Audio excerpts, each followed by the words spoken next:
Some nights seem to want to devour anyone who dares to cross them. What David experienced on that affluent street in Oakwood left marks that never healed. Signs that not all tranquility can be bought with money or appearance.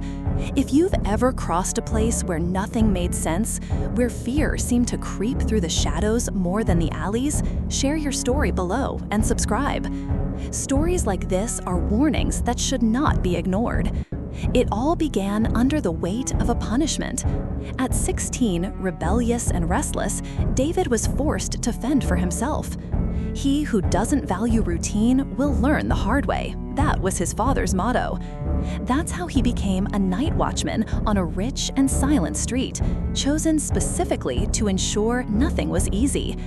In the first few days, David realized that things there were not just different, they were wrong. Wealthy families moved in and out with abnormal frequency, always in the dead of night, without goodbyes. The residents seemed exhausted. Moving trucks and new faces were routine, but no one bothered to talk. The early morning hours were worse. David heard everything. Muffled screams from inside the mansions, children's cries coming from houses that he swore had been empty for weeks. He and the other watchmen were called to investigate noises, slamming doors, voices coming from rooms, but they never found anyone. No broken locks, no signs of forced entry. Sometimes David thought he was going crazy until he noticed the tired eyes of the residents themselves, their vague answers and dry excuses. There was a pact of silence hanging over the neighborhood. Everything got worse when David started seeing what the cameras couldn't truly capture.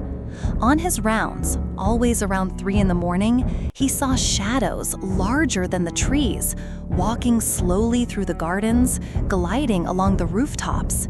It looked like a man, but it was impossible for it to be human. Legs and arms too long, a hunched torso, erratic movements. Sometimes on 2 feet, sometimes running on all 4s, like a predator with ancient, hungry habits. One night, he stopped in front of a residence and saw the silhouette in that cold backyard. When he blinked, there was nothing there anymore. Fear gave way to self-anger for feeling his heart race. David started leaving his rounds in a cold sweat with trembling hands. He realized he no longer wanted to find answers. The climax came when, called by a desperate resident, he went to look at the house's security footage. A pale man, almost drawn by hand, stood staring at the camera in the backyard. He didn't move. He was just a shadow. But the sense of terror David felt was almost physical, as if something had stuck to his skin. They went out to look for something they would never find. On the camera, the figure vanished into the fog. Outside, absolute silence, except for the cold wind tinging the dawn with shades of fear. This experience made David seek out his colleague, the other veteran watchman of the neighborhood. The man merely confirmed the street had always been like that. Months of threatened calm, followed by veritable outbursts, screams, families fleeing in the middle of the night, pets disappearing, hushed rumors. The job paid well, and for those who had no choice, it was bearable. For those who saw too much, it was a torment with no return.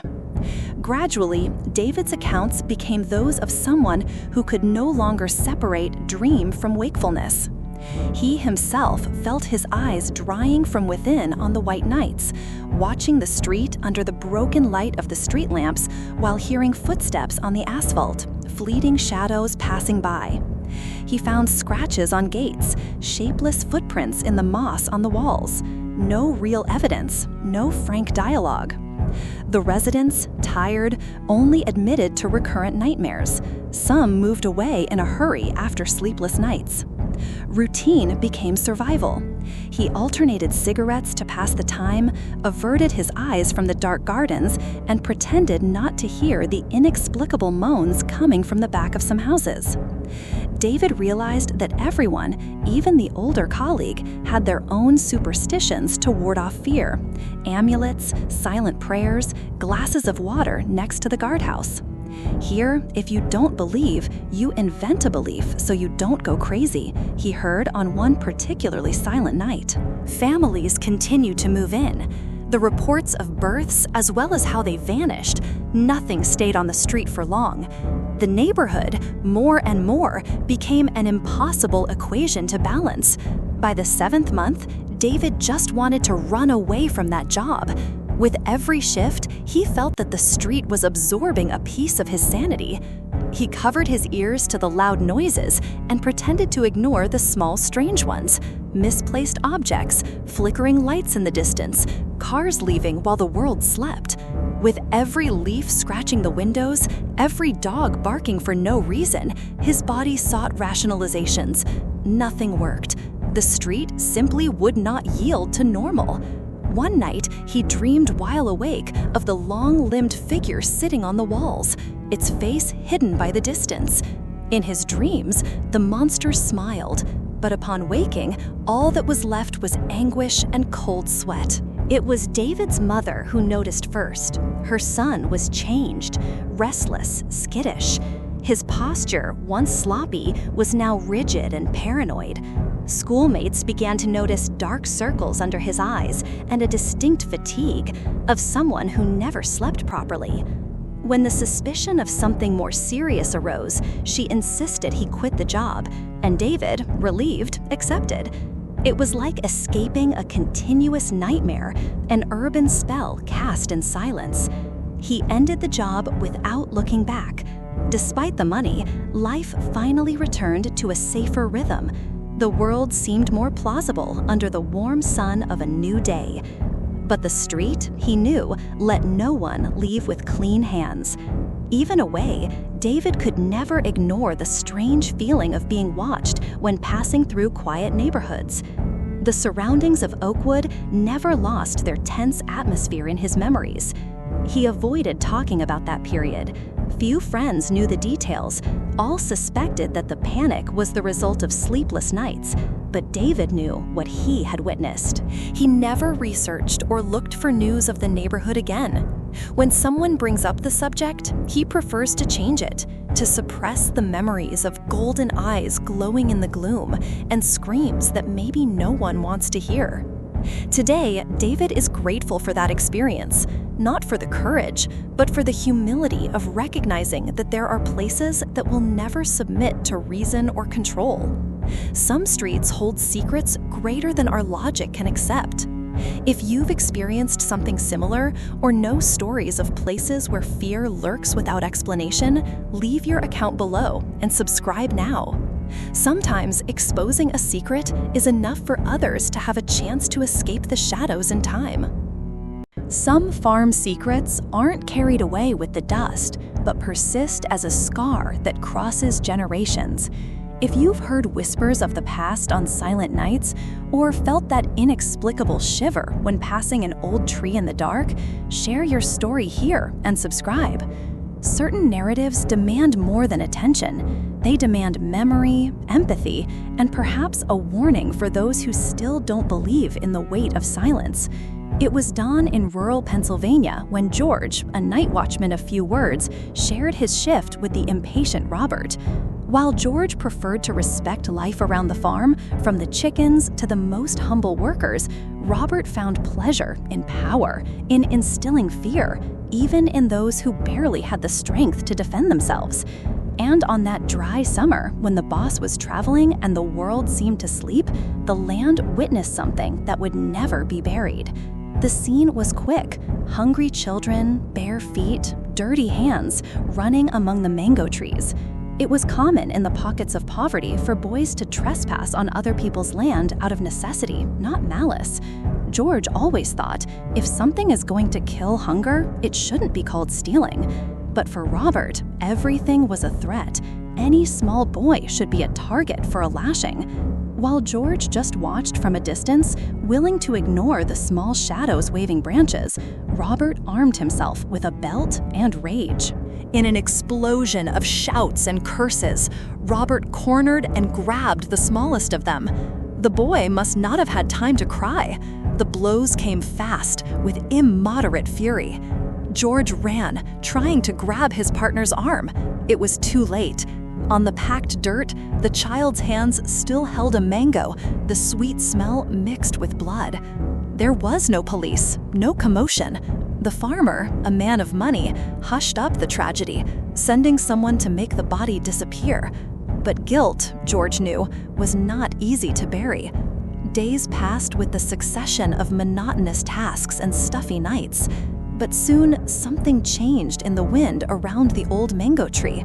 George, accustomed to the silence, began to hear small footsteps crossing the brush, as if children were still invading the plantation. He could swear he heard shy laughter in the deep of night, always near the tree where everything happened. He avoided commenting. Deep down, he felt more sorrow than fear. Robert, on the other hand, began to suffer, irritated by shadows that no one else saw.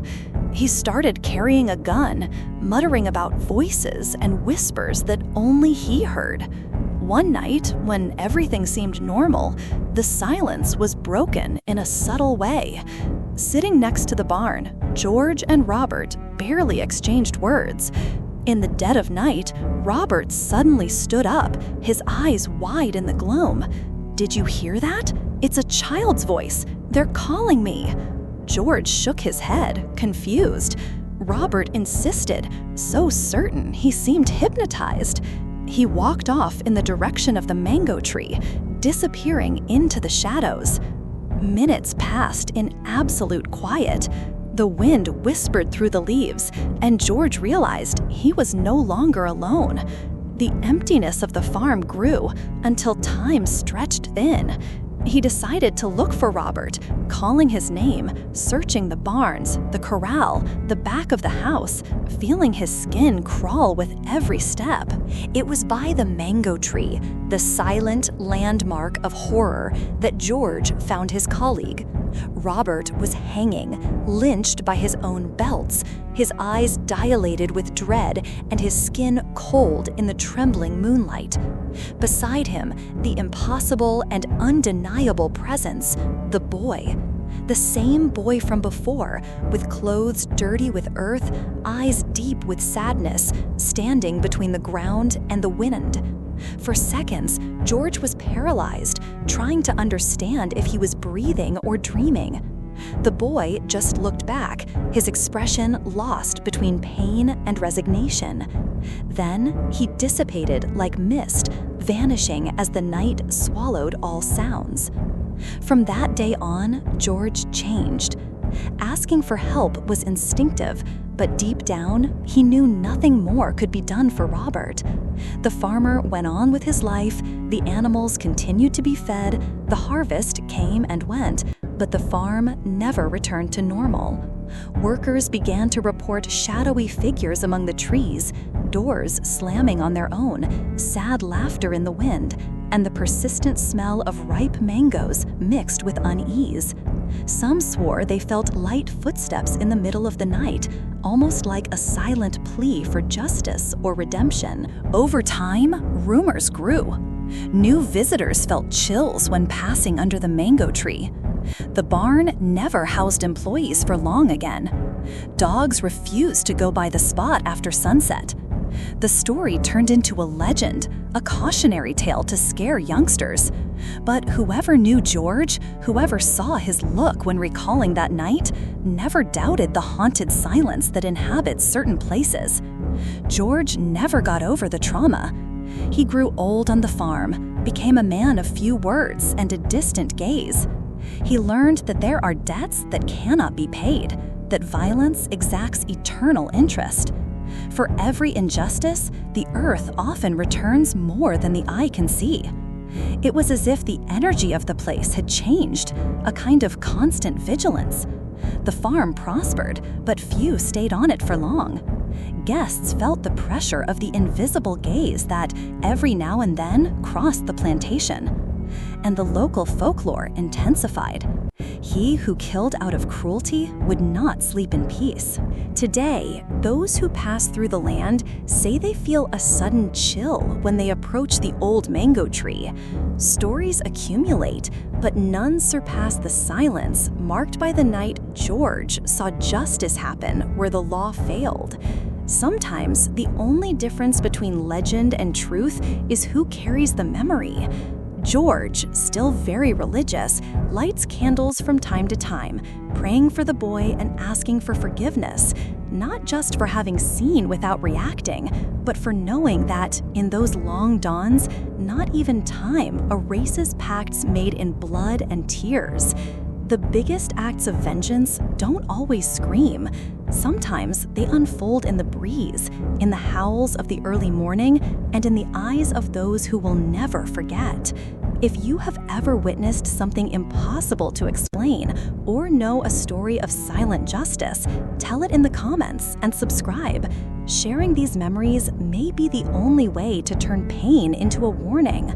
Stories of vengeance and haunting are echoes that cross generations in the hope of preventing new mistakes from being made in the dark. There is a type of fear that is born only when we encounter the inexplicable during the solitary watch of the night.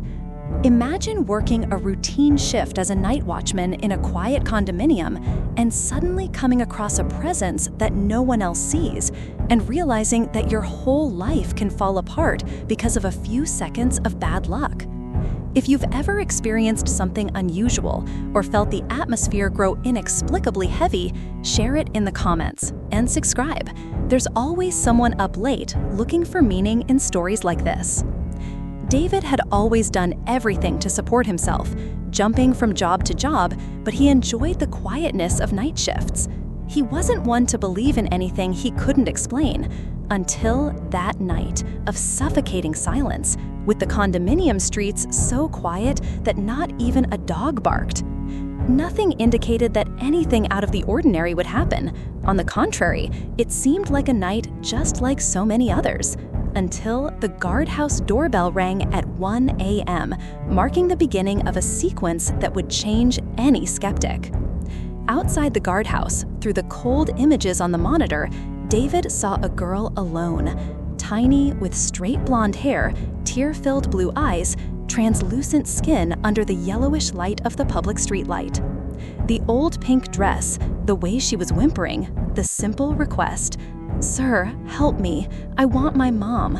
They left me outside. I'm cold." There was no room for reason, only the instinct to help. David hurried out, guided by the fog of responsibility. The girl seemed lost, and despite the strangeness of the situation, her pleading look could melt any doubt. "Where do you live?" he asked, and she, with a sobbing silence, pointed to the house up ahead, her fragile little finger indicating a precise direction without hesitation. They both walked down the sleeping street under a petrol blue sky where the night seemed to be holding its breath. Upon arriving at the house, the girl explained, still trembling, "There's a key in the planter, but it's up high. I can't reach." Indeed, David found the key hanging in a plant pot. He opened the door, entered with the girl, and called out, "Is anyone home? I found a little girl outside. I'm bringing her in." That's when the normal world fragmented. A siren blared. Lights exploded in the rooms. A man appeared out of nowhere holding an iron bar. His wife was screaming. The dog was barking. David spun around, trying to explain to everyone about the girl, but when he turned to point to her, there was no one there. The girl, who had been by his side seconds earlier, had vanished without a sound, without footsteps, without a door slamming. Panic spread quickly. To the family, it was a stranger invading their home in the middle of the night. The chaos only increased, the alarm blaring, neighbors waking up startled, the police arriving soon after.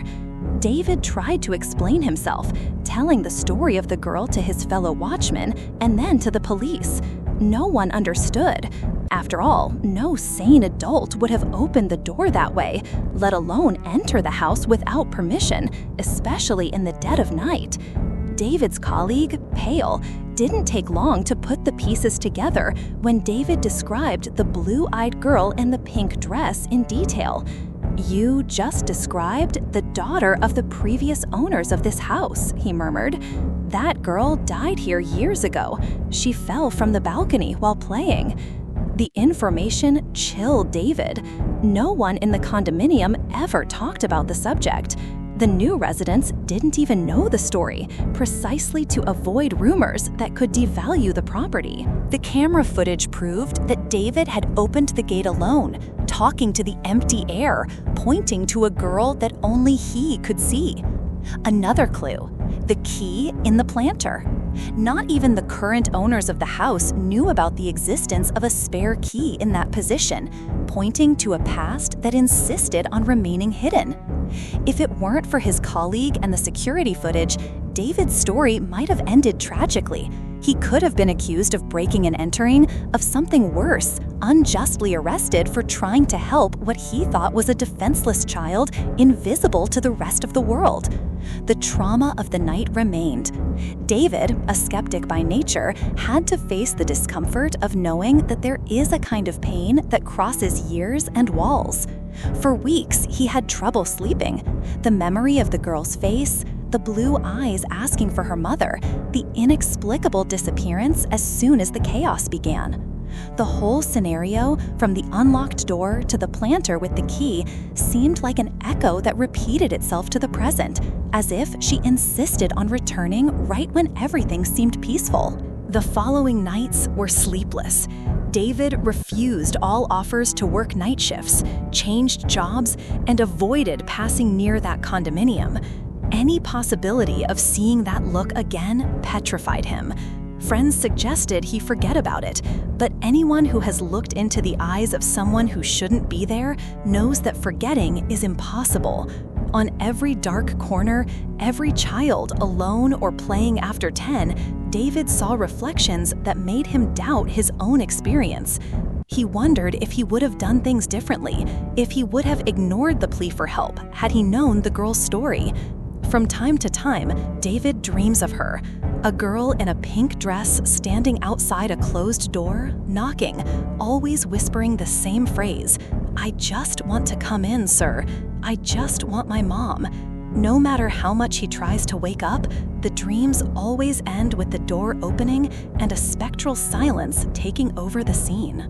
He never spoke of the subject again, except in the rare moments when he needed to get rid of the anguish, like now, telling his story to others who know how to listen to the impossible.